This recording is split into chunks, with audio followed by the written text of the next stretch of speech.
With the full base set of Elestrals finally revealed, I wanted to make this video series discussing every single card in there. I'm organizing this by element and then finally generic cards, so that'll be 6 total videos. In each video, I'll be discussing each of the cards that I group in those elements / generic, and I'll be going over my general thoughts of those cards, its meta viability both in base set as well as in the future, and some fun factors about the card, because I really want to highlight that even if it's not meta, there's a lot of cool stuff you can do about it at the casual scene. So if this interests you, let's get right into it. Fire has a lot of interesting stuff going on with it. It's got some great aggressive cards that are going to be the first ones I talk about here, but also delves into just swarming the board with stuff for Ascension synergies. It's got discard, and it's got really the first archetype, you could say, in Elestrals in the Bears, which I'll discuss at the end here. But first I want to focus on these phenomenal aggressive cards that I think we'll definitely see meta play. Don't think it'll be pure, kind of like Mono Earth will be, but a really great, just aggressive core to a deck that you can build around and support other elements. And really the cards I want to talk about from that are Necruff, Volcaries, Kindleo, Warmite, with the runes Eruption, Volcanic Forge, and Hammer of Hephaestus. So I want to start off with Necruff here. Phenomenal card. 5 attack, great attack stat for an aggressive card. Hits over most things, trades into almost everything. And if you can increase it, it becomes even scarier. And the fact that it burns your opponent for 1 whenever you destroy one of their Elestrals just means you're ending the game even quicker. And I think what's even cooler about Necruff is it's obviously a good aggro card. Easily attack over stuff, burning your opponent means you're ending the game quicker. But I think what's overlooked with Necruff is that this is also a phenomenal control card. I should say 5 attack's great because attacking over an Elestral is the most efficient way to remove it. Great control. Burn your opponent for 1 spirit, limiting the spirits in their deck, possibly the ratios, so they can't play as many cards. That's also control. So Necruff here can really serve 2 strategies here, and that's not to say that that's inclusive. It can definitely be thrown in a bunch of other strategies, but that just shows the potential of a well-statted, good effect card like Necruff. So this will definitely be meta. I definitely see this being having a lot of future meta potential across different kinds of fire decks. And for fun, definitely a lot of fun bio in there. If it's a good card, it's a good card. It's going to be run in fun decks to kind of help them succeed as well. So Necruff, a real simple one to talk about. Moving on to Volcaries here. Just like when I discussed Tectorus, if you watch my Earth review, its ease to be able to increase its attack just means it's a real easy attacker. As I said with Necruff, the most efficient way to deal with an Elestral is to attack over it. Volcaries has all of that, and it is great. And this deck actually doesn't have much difficulty getting Fire Spirits out as well. If you can get multiple Elestrals out of board, awesome. Stadium, again, Volcaries put right at 6 attack. That's really great. It's got ways to, its Divine Rune helps it search out artifacts, which means that's an easy way to get spirits on board, on top of the Divine Rune just having extra spirits on board. A lot of great synergies that you'll run in this deck with Volcaries to pump it up. I think the only downside is that it doesn't have as easy of a time searching them as, say, Earth does, but it's not by much. And that's just because your only real search is an artifact with your Divine Rune Hephaestus, as opposed to Earth having Sprout to search out the artifact. So there are some limitations there. Still plenty good in my opinion. This card will see play as long as we get other great Divine Runes, Stadium Runes, even artifacts. I think Volcaries will definitely see play. So that's in the meta context. Meta right now has potential in the future. Even if some decks choose to run something else over Volcaries, I definitely see this as an easy side deck if you need just a bigger attacker to hit over stuff. And that's amazing for this card as well. For fun, definitely a lot of potential here. Just like a Necruff, it's a good card, can hit good numbers. I just don't think it'll be run in every fun deck because some fun decks might not need as much runes that stick on board. So therefore Volcaries won't be run as much. Though at the same time, this could be a great attacker for decks that can easily swarm the board as well. So there's definitely some potential there. I just don't think it's as blatantly good of a fun card as, say, that can just be easily splashed in as Necruff, but still a good one nonetheless. Kindleo is a phenomenal card, again, like Necruff, for control and offensive decks. The ability just to get rid of an Elestral, super powerful. Don't have to worry about hitting over their attack stat. Don't necessarily have to worry about when it's destroyed in battle effects. The only thing is you still have to worry about the back row answering your Elestral, but at the same time, at least you've already dealt with your opponent's Elestral. So it kind of stinks, but at the same time, it could be worse because at least you already deal with the thing before even attacking and getting counter-ruined as well. Really powerful there, just being able to throw extra Fire Spirits to deal extra damage. it does use a bit of skill because you can get really punished if you use your Kindleo too early and your opponent kind of baits it out, so they now don't have to deal with it. You can lose a lot of spirits in it if you just think, oh, I'm just going to throw down Hammer of Hephaestus, Nexus 2 spirits, try to hit him for 3, and then you get shielded. That also stinks. So you definitely, this isn't just a blatantly just throw down and go card. You have to actually strategize with it a little bit. And I think that's perfectly fine for such a powerful effect as well. If you can utilize it well, you can deal a lot of damage, you can control your opponent's board, and it is phenomenal. Meta viability, very meta. I think it has a lot of meta potential in the future. Just that destruction effect is phenomenal. Doesn't matter if you get in a faster meta, just need to disrupt your opponent's board, not letting them build wider. In a slower meta, it's going to be great because you can just deal with your opponent's Elestrals, because your opponent can't always be immune to every sort of removal. So that's another great factor. Well, okay, they could be, but it's a lot harder to be an Elestrals early on.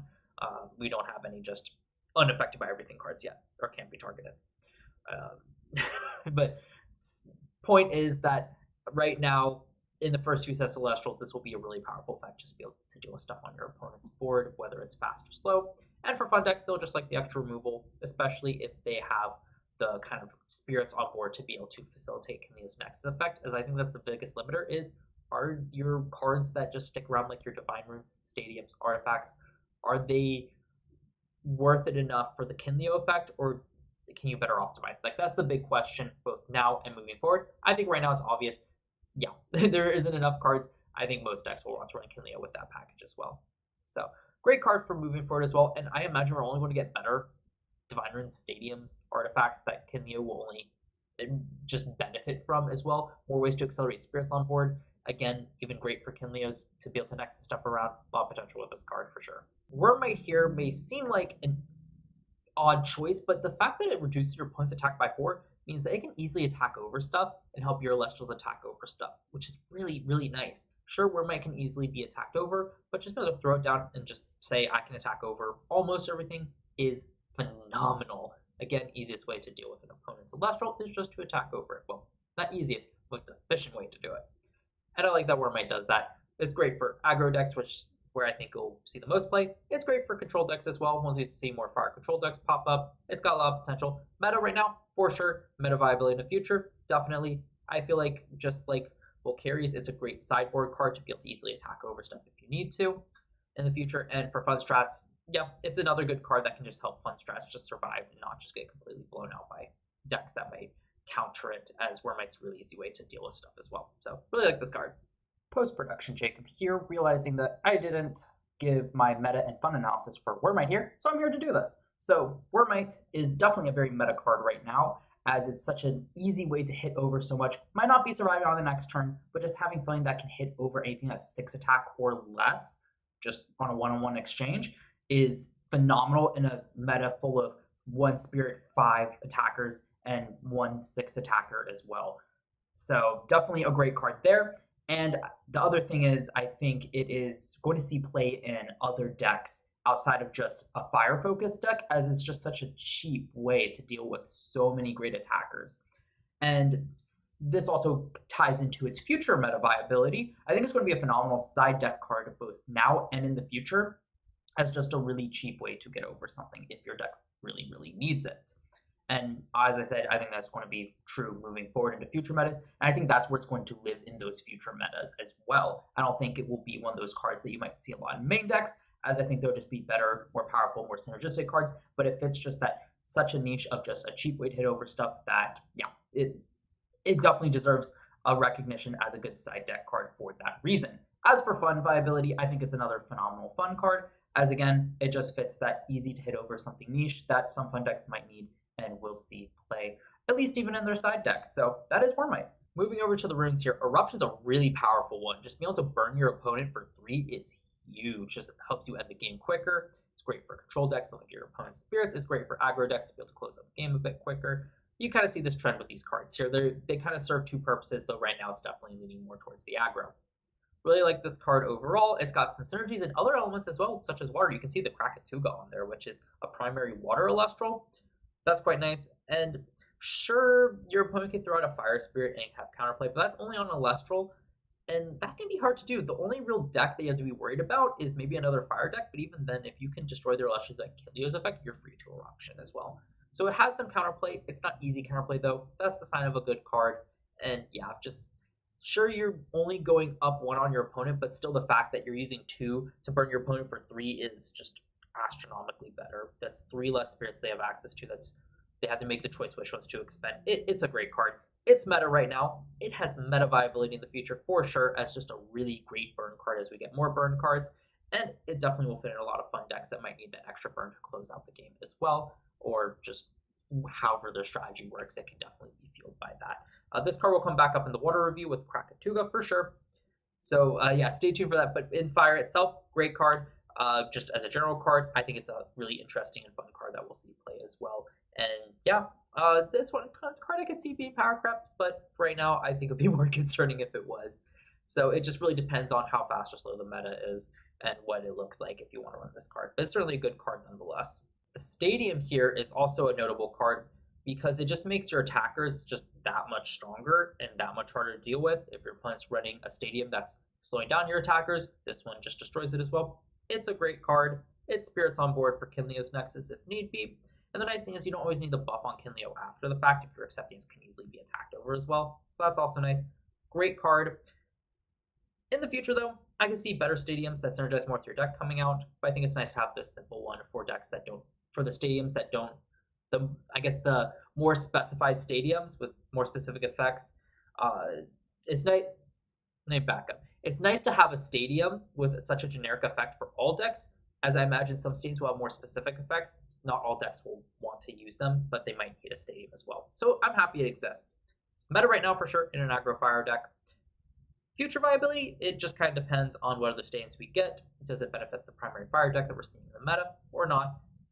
Are you running enough fire in your deck for this card to be worth it? Because fire, the only thing I think holding this back is the fact that fire right now really can't be run mono. You need to kind of mix it in with stuff, so all your Illustrious might not get it. But at the same time, it's not the end of the world because you can always just chuck a Fire Spirit on something, miss a chain, and get the bonus. That's always a possibility as well.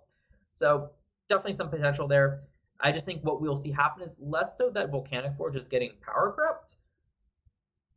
There's a chance it could be, but I think we'll see more so specific Stadiums benefiting certain decks. So we'll just see this pop up in those decks those Stadiums don't work for sure. And fun viability, of course, a lot of fun viability. If anything ever mentions Volcanic Forge, that's going to be awesome. Kind of like how Bully Forest is to Centaur. So there's definitely a lot of potential in this card here. So I think how I will summarize this, because I've kind of muddied my explanation, is meta right now, potential in the future depending on what decks are good and if they have better Stadiums for it. And in fun, definitely some potential if things specifically need Volcanic Forge, or if they just don't have a better Stadium to run and need a Stadium to run as well. Quite nice that. Hammer of Hephaestus, I don't think is an amazing card on its own. I don't think any of the artifacts are, because you're pretty much adding 2 spirits to whatever Elestral if your opponent can deal with it. It is nice that if you have Hephaestus out, it gets a protection effect. But looking at the aggro side, I just don't think the attack with the spirit cost and setup required is good enough yet. It's pretty easy to get 2 attack out. You can technically get more if you have Stadium out. But a lot of times your Elestrals can just hit over stuff anyway. So where I think this card is great is that it synergizes with the Divine Rune Hephaestus here to get extra cards out. Or not extra cards out, to get extra spirits out for stuff like Volcaries. It's Nexus targets for Kindleo, and I realized what I was trying to say there. It's deck thinning, meaning you can draw into more better cards as well. So it has, just like Scythe in the Earth Review and really all the artifacts I'll talk about, the power of these cards doesn't so much come from their own effects, it's the synergies in the deck themselves. At least that's true for meta. So meta, because of these synergies, future potential depends on the artifacts we get. I kind of foresee this artifact being switched out for just more synergistic artifacts. I don't think the protection effect really matters in an aggressive deck, but it still could see some potential. Maybe if the meta slows down, we want that protection effect. Fun though, this is where this card's going to thrive from that protection effect, and we already see it being done with words coming up with some crazy decks just to give their Elestrals the best protection they can. So definitely has potential there for that reason. Again, just with any artifact, it just depends on the synergies, not so much what the card does itself. So that's it for the big aggressive fire package. Good package, definitely will be run, definitely see it being splashed in, test out with some different elements. I think it'll be successful just because it's got a lot of great attackers. Just needs a few other cards to help round it out, especially since it really can't deal with runes. That's the big weakness for it that you need to pull from elements to be able to do. With that out of the way, I want to move on to kind of the next package I see here, and that being Swarm. And I want to start out with Ignectar. Real interesting card. I think this card is nuts going first. Thin your deck from 2 Elestrals, build out a board of 3. They're not great attackers, but you have a lot of synergies in there through Ascension, Nexus targets for Kindleo, extra spirits out for Volcaries. Kind of crazy here. And I imagine we're only going to get more synergies with just needing stuff on board, moving spirits around, and it's just an easy way to get out there. And it's so hard to be able to deal with these with no just multi-Elestral destruction. Your opponent might be able to deal with one or attack over it. And even if they use a rune to destroy another one, they're using a ton of spirits just to deal with a 1-2 in fear of what synergies you have as well. A lot of potential there. I think what also holds back this card is it hurts if you draw into multiples of these.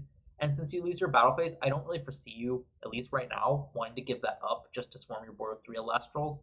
So really what this card is waiting for is really a payoff that you don't need to conduct your battle phase for, and I don't think we really have it yet. But definitely watch out for this card, because I definitely think it has a lot of viability. Just swarming the board, just that turn 1 sounds so good to me. I've been trying it in some Swarm decks, so I guess that's the other thing is if we get easy ways to just kind of buff Elestrals to more comparable attack from 1, that's another way we could see this game work. It's just, right now, I think the biggest thing holding it back is its poor stat line, and with Fire not really having many ways to remove runes, the problem I've seen a lot of times with running this card is, even if I get it set up, I drop my attacker to attack over my opponent's 1 Elestral. If they counter rune it, the Ignectars can't do anything. And that's just the reality of the situation.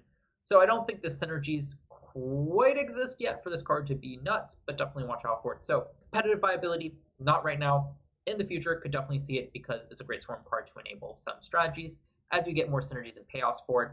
Fun viability, yeah, there's some fun viability, mainly with Ascensions here. I just don't know if there are better ways to build the decks other than relying on Ignectar. It exists for sure. It just doesn't feel like it quite matches up, in my opinion. Maybe that's just because I haven't tried it. So definitely go try it out, because I think it just, so my conclusion, it just needs some testing for sure. But watch out for this card in the future. I think it will enable some crazy strategies. Going on with this kind of Swarm tactic, easy Ascension strategy, we've got Emphyrix here. Just a real great way to recur some Elestrals on the board. Well, a Elestral on the board to easily ascend, have extra spirits for synergies. Love this card a lot. You do have to, whatever it's destroyed, you do have to cast it right then and there. So you kind of need to, it'll require some strategy to know when you're just burning spirits to burn spirits versus actually needing to set up this card, and also a limit when you really want to play it as well. So that definitely holds it back, but if you're needing an easy way to ascend, you just throw down Emphyrix, your opponent might run over it, you call it back and then ascend right away. That's pretty good as well. That combination of Ignectar seems pretty good. And also if we get more ways to kind of buff Emphyrix up to better attack for just a recurable Elestral for some Swarm strats to beat down your opponent, that also seems cool. So I think Emphyrix definitely has a lot of potential as well. As for its viability right now, I don't think it's very viable. I think that it needs too specific of a setup, too specific of timing to be able to work. You can't just throw it out there, have it destroy, come back and go for your play.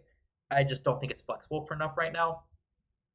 But I definitely think that we can see its potential actualized later on when maybe you want to go into Ascensions more regularly. You want to go straight into your Ascension. That's definitely a possible viability as well. So in terms of meta viability, I don't think it's meta right now. In the future, maybe if we get some Ascension strategies, or that's really the name of the game, this will definitely see play. Fun viability right now, I think it definitely has some fun viability right now with some cool Ascension cards that I will be talking about right now. Just an easy way to get into them. It's just a matter of, can you time it right, is really what's holding this card back. But let's get into those Ascensions. The first one I talk about here is Leonite, and I think this is the best one. Just being able to shut down Invoke runes as long as it's an attack is huge. And the other nice thing is, a lot of the counter runes right now require you to attack. So you can just choose not to attack, and that means your opponent's solely relying on either getting a Elestral that can attack over Leonite, have a higher number, which is not easy to do, or you're having to rely on Elestral destruction effects, which also you won't always have access to. And that makes Leonite really strong, a great way to kind of shut down your opponent.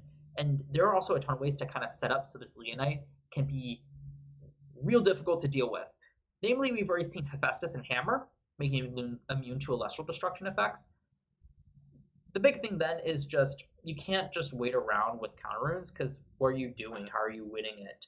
But that's where stuff from water protect you from counter runes can come in. To make this card virtually indestructible, you kind of have to deal with the runes first, which isn't undoable, but really neat there.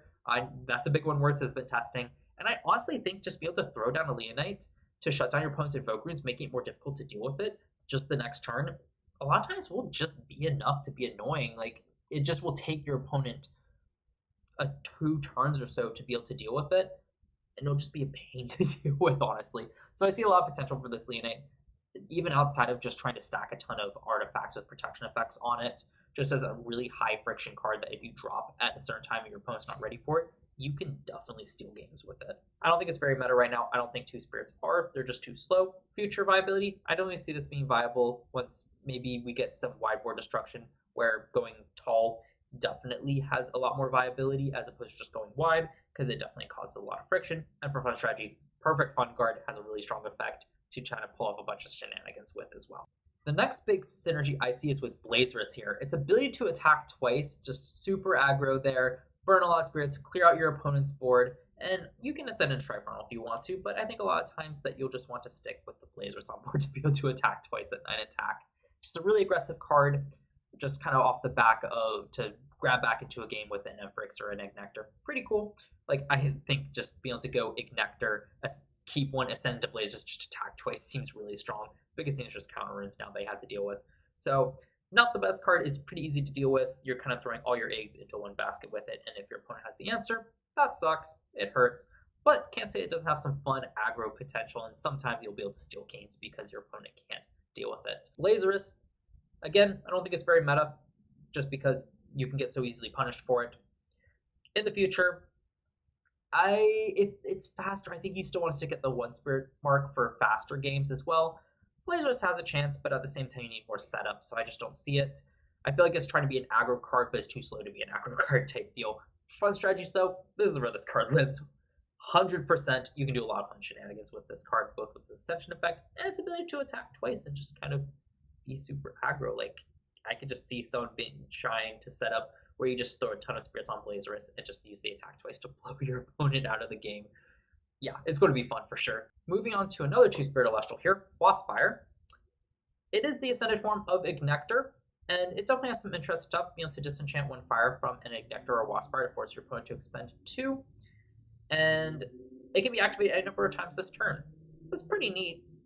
It has some potential for a cool burn strat, but I think the problem is when you think about it, you throw out the Ignectar, you get 3 out. More than likely, your opponent's going to deal with at least 1 of them.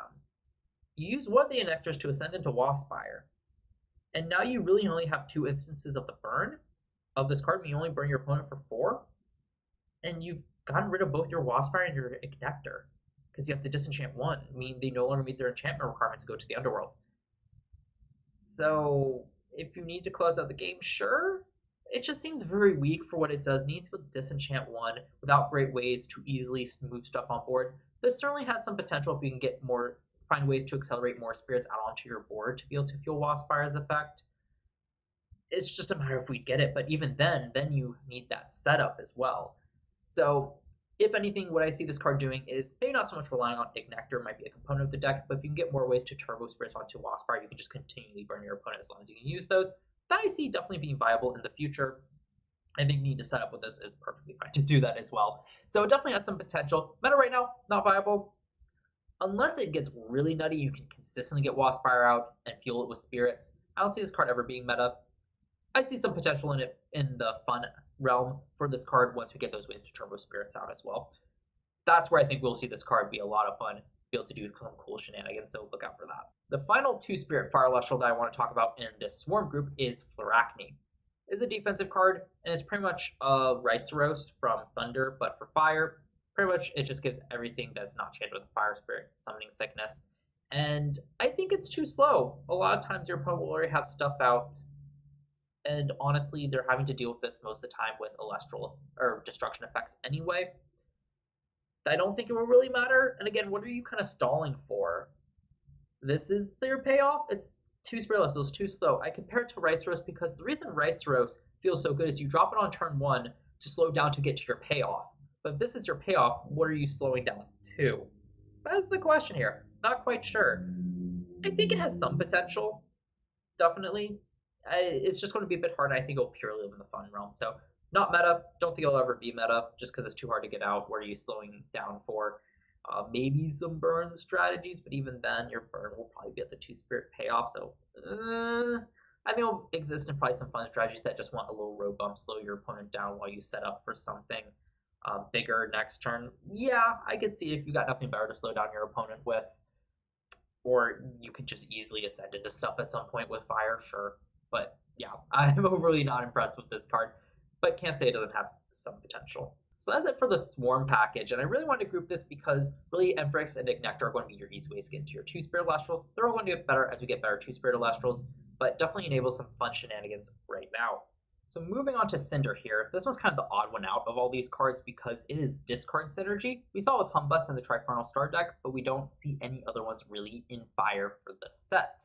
So Sinder, pretty simple, just in the top 3 cards of the deck whenever it receives Fire Spirit. Not amazing right now, but I definitely think it has a lot of potential for discard in the future. It's easy, you get it on enchant. If you have ways to accelerate Fire Spirits to it or move stuff around, it can discard even more. So I just don't think these synergies exist right now. So not meta right now. Has some potential in the future with better synergies. I just can't say. It just really depends on those other synergies. I don't think this card is like the payoff here. It's just a piece in it. But I can't say that it doesn't have some potential. But for fun, I definitely think we'll see a discard fun deck that can use Sinder, move around spirits and such, or even just a simple on enchant or on cast, mill the top 3 of your opponent's deck. It definitely has that potential. So yeah, look out for this card for any mill strategies. Don't get caught off guard when you're all of a sudden are out of cards in your deck because you slept on Sinder here. Another kind of, I shouldn't say quite odd one out, but didn't really have a great place to group it in, is Trifernal here. It's the big 3-spirit Celestial cover card of the Star deck that comes in the base set. And the reason is because Necruff and Blazerus, his 2 forms, are very aggressively minded cards. Meanwhile, Blazerus is very much a control card, just being able to expend a fire whenever your opponent casts an Elestral to give it -3 defense and possibly destroy it if its defense drops below 3. It's a floodgate card, really. It's a bit of an expensive move over time, but ideally, if you can just keep your opponent off some Elestrals, especially if they're more offensively minded ones or they're combo ones that probably have lower defense, you can just secure games from there as well. But at the same time, it doesn't have any inherent protection. So if your opponent has a removal, well, they will remove it before they cast stuff. That's pretty great. So it's one of those, like, your opponent either has the answer or they just don't really play into it. So if it answers your opponent's board and you can hit, awesome. Not, But fire doesn't really feel like it needs that right now, especially on a big body as well. I guess it's too delayed in its payoff with no real protection, which kind of hurts. And sure, you can get it out with Blazerus, but again, I said most of the time I think you'll just want to keep Blazerus out to attack twice, especially if you get extra spirits on board and blow your opponent out there.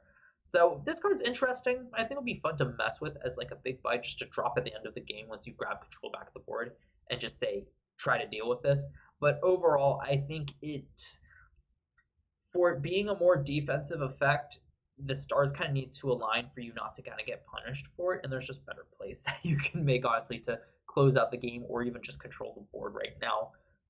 But who knows? Maybe we'll get more support cards for this, and it'll actually be a great payoff if we can get something to protect it. That'd be pretty nice as well. Maybe, like, Divine Rune Hades that protects your Trifernals.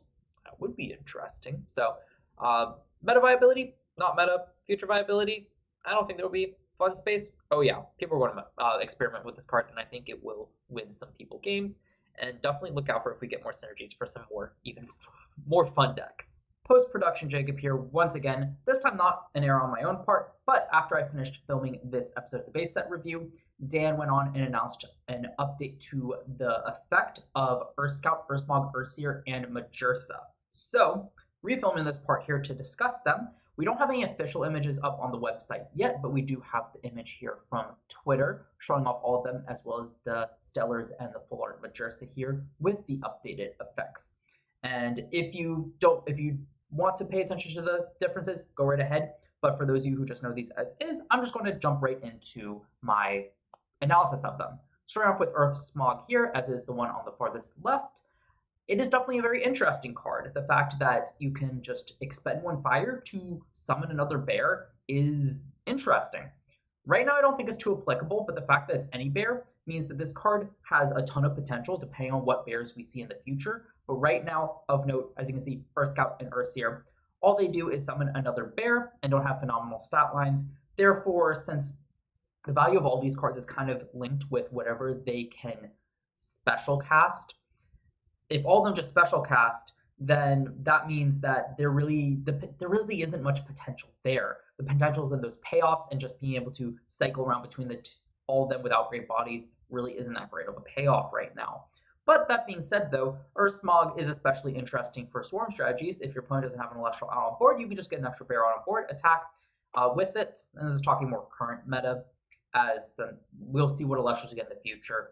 Those will be for later base set reviews, but for right now, that's really what's best for it. And the other interesting thing is here, we do have a way of getting out Ursmog specifically with Urscout on your opponent's turn. And then you can use Ursmog to special cast another bear.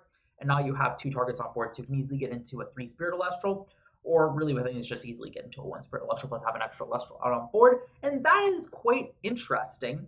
It just doesn't really seem like that Fire has much cards that you really want to build that around, and they have better ways to get their 2-spirit Elestrals right now. Anyway, so as such, Ursmog definitely has some potential with those strategies I mentioned, like Swarm and Ascension strategies, especially with its easy way to get up to 3 spirits with Urscout, but for the current meta, isn't too applicable right now. Fire has better things that it wants to do.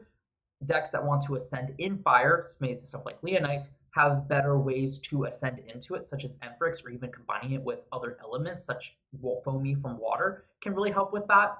So therefore, Ursmog won't see meta play right now, and even like in its own deck, even as like for its other applications. For the future, it definitely has potential, depending on what bears we get. Because again, for Ascension strategies, I think Fire just has better tools for that anyway. So it's really just dependent on what bears we get. As for fun strategies, right now, it's just real copium, honestly. And you'll really see why once I get to Majursa. But as such, fun strategy right now is just copium. You can try. It's going to be a struggle street. But for the future, though, since we're definitely going to see more bears, this card has a lot of potential that you should really look out for. And can definitely, if you're interested, look out for future sets, as we might see this bear archetype, really the first archetype in Elestrals, kind of come together and be at least a really, really fun deck to figure out and play. Moving over to Urscout here, the second one from the left.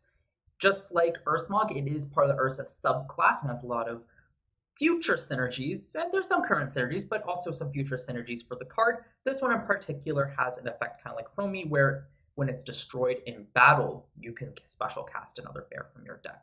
So it's a great way to kind of keep a bear on board, or roll an Ursa Elestral. So I just want to keep calling them bears because they're bears. But great way to kind of keep up an Ursa on board to ascend, get other future synergies out. But again, for right now, it's just really great to have an Elestral on board to potentially ascend with, or just have an extra body on board to swarm with. But that's still not super notable, kind of for the same reasons I explained as Ursmog.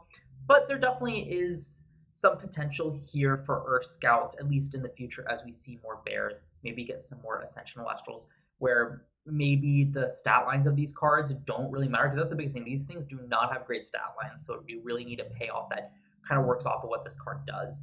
So right now, it just doesn't really exist, but I mean, we can look at Foamy over in Water, and it's definitely seeing success. So that, for all the same reasons Foamy can see success, Urscout can definitely see a success. It just had to be within the Ursa subclass archetype there.